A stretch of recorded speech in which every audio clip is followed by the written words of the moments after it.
The number one thing I hear people complain about on the serve in tennis is the ball toss. Now, quite often these people sound a lot like broken records. I mean, there's much worse problems in the world than the ball toss on your tennis serve, but I figured I'd help you out a little bit. So in this video, I'm going to cover 3 drills to help you with the ball toss on your tennis serve.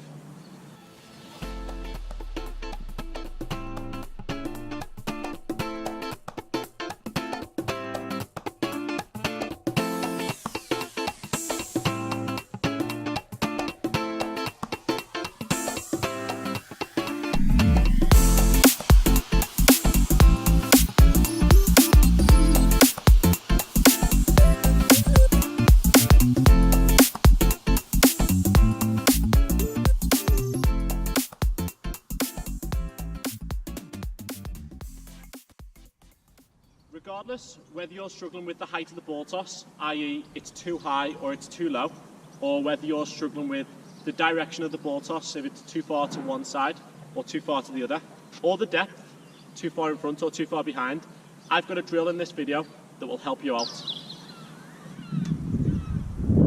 Drill 1 is cone drop. Now, I'm going to start behind the baseline and slightly to the left-hand side of the cone. I'm going to be tossing the ball in the air, get into my big trophy position, and the goal is, as the ball is falling, to either hit one of the cones or knock a ball off the cone. So it should look something like this. Right, that was kind of a bad toss, let me try again. So that time I managed to hit a cone. Now this is good for working on direction because I'm standing slightly to the left-hand side of the cones. So every time that I'm tossing and I'm hitting this, I'm getting the ball out to my right-hand side where I want contact to be. If you're a left-hander, you would do exactly the same, but you would just start on the other side with your behind the baseline and to the right-hand side of the cones. So somewhere here.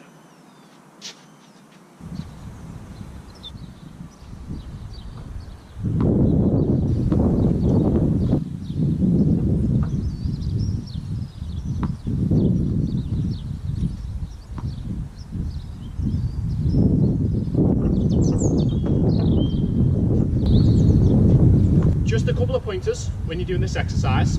First one, as the target is out to the right, we want to try and have a little bit of technique to help us keep it to the right. So one thing that I like to do is start my toss with the ball and the racket starting inside my thigh, and then as I'm raising the ball, I'm going to lift it out towards the net post. So this helps me keep the ball out to the right hand side. Now if I start out here over this side, you're going to see a lot of inconsistencies falling to the left. So I like to start on my inside thigh, lift my arm towards the net post, and it just helps me keep the ball a little bit more towards the right. Secondly, anytime you're doing a ball toss drill, it's important that you keep it as realistic as possible. So an old version of something like this would have been one where you put the racket on the ground, you toss the ball in the air, and you try and hit the strings. Now, that's quite unrealistic because you're not using your racket, so you're not really gaining any rhythm. And also, you're seeing a lot of like head up and down following the ball type motion. With this one, just try and keep your head up. When you get to your trophy position and you get here, just keep your head in the air. We'll know if it hits the target because we'll hit a cone or we'll knock a ball off. So something like this. So keep my head up. I know that was a bad toss because I didn't hit a cone. Let's try again. And I know that was an incredible toss because I did.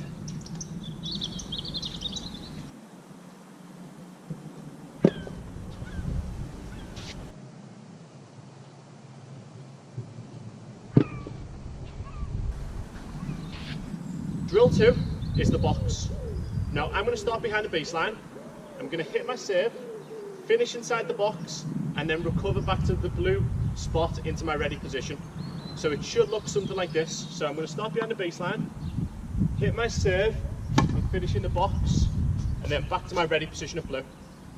Start behind the baseline, hit my serve, and then recover back to my ready position at blue. Now the reason that this is good for working on your ball toss is because it helps you with your depth of your toss. So if you're doing the correct ball toss, it should be slightly in front of the baseline where you're on balance. If you're tossing the ball back behind you, then you'll find that after you hit your serve, you won't be finishing in the box, you'll be moving backwards. Sorry, I just had to grab a few more balls. If you are throwing it too far in front of you, something like this, then you're going to be finishing way in front of the box. If you're throwing it the right distance in front of you, where it's just slightly in front of the baseline, then you should be finishing inside the box.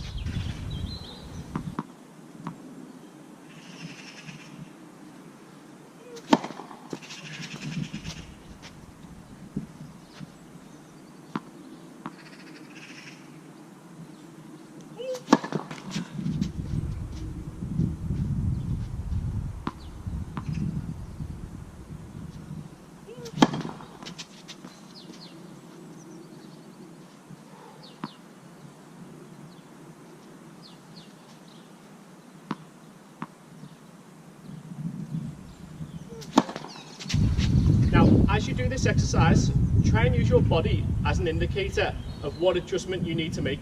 So if it's the case where I'm hitting my serve and every time I'm hitting I'm falling backwards, then maybe when I toss the ball, I need to lean forwards a little bit when I toss. Oh.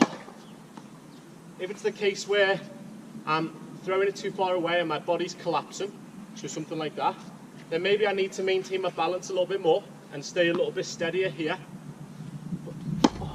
during the toss. So you can kind of use your body as an indicator and adjust accordingly.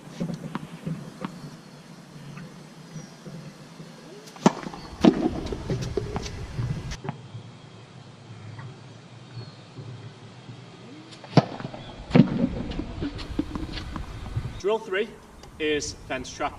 Now what you're going to do is you're going to find a fence or a little bit of wall.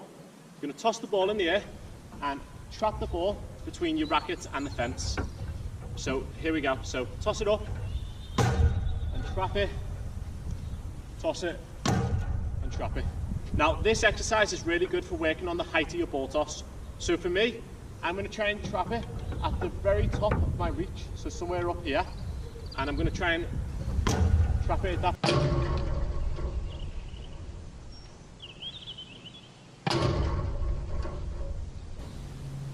Quick tip to help you with this one: when you toss the ball, try to toss it around 6 inches higher than the point at which you can reach to. So for me, I'm going to reach to about there on the fence. I'm going to try and toss the ball probably on this fence just slightly higher than the fence. So I'm going to toss it, trap it, toss it and trap it.